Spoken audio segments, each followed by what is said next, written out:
Today's Filmmaker Friday.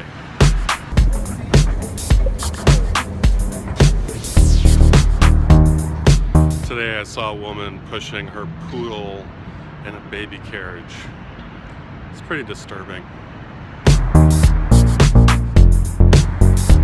So I was on the Red Line platform today, and this kid came up and he had this little laminated pamphlet, and it was for his basketball team.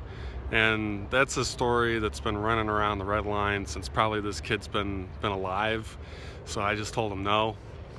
And the kid goes to the next person on the platform and the next person, and I hear the guy next to me tell the kid, "I'm sorry, all I have is 20s."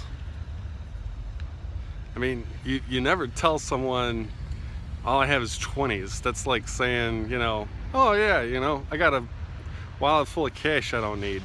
I just couldn't believe he said that.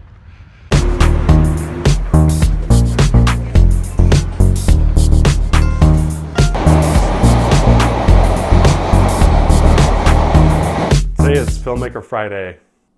Today I'd like to talk about one of my rules for filmmaking.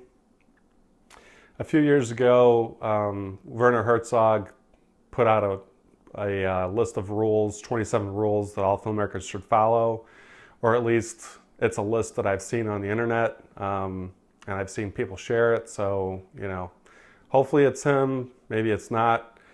But yeah, I read that list of 27 rules about 2 or 3 years ago. I'll go ahead and link, I'll post one of the links below. And so as I've been learning as a filmmaker and as I've been doing more filmmaking and trying to push myself to do more filmmaking, those 27 rules have kind of gotten me thinking over the past year about what are my rules for filmmaking. My first rule for filmmaking is always film. When you're running around during your day, if you see something interesting, then be sure to capture it.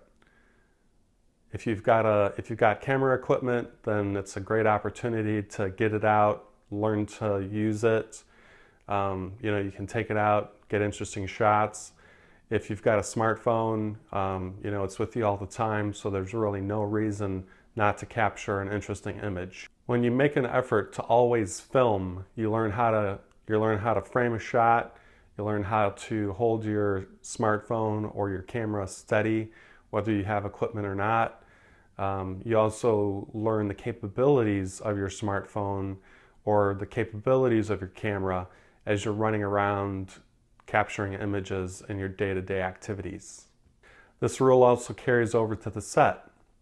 If you've done 3 or 4 takes and you're just not quite sure if you've got the shot that you need or if you've got the take that you need, it always pays to do one more take before resetting, your lights and your set and everything, and going on to the next shot.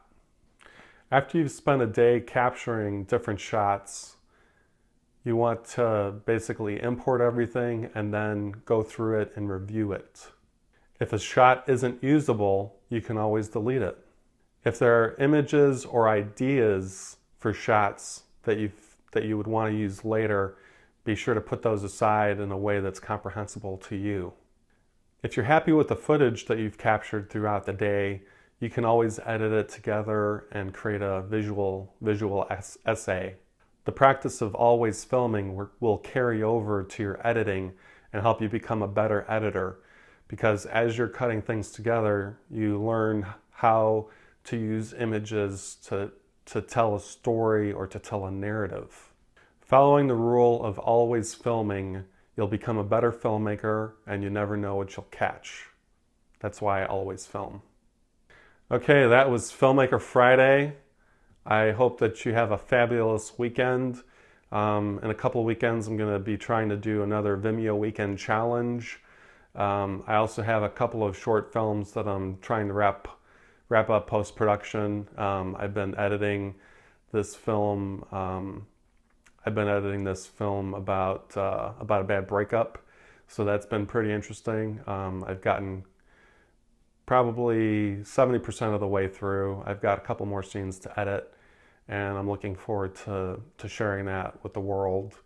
So yeah, just exciting start to 2016.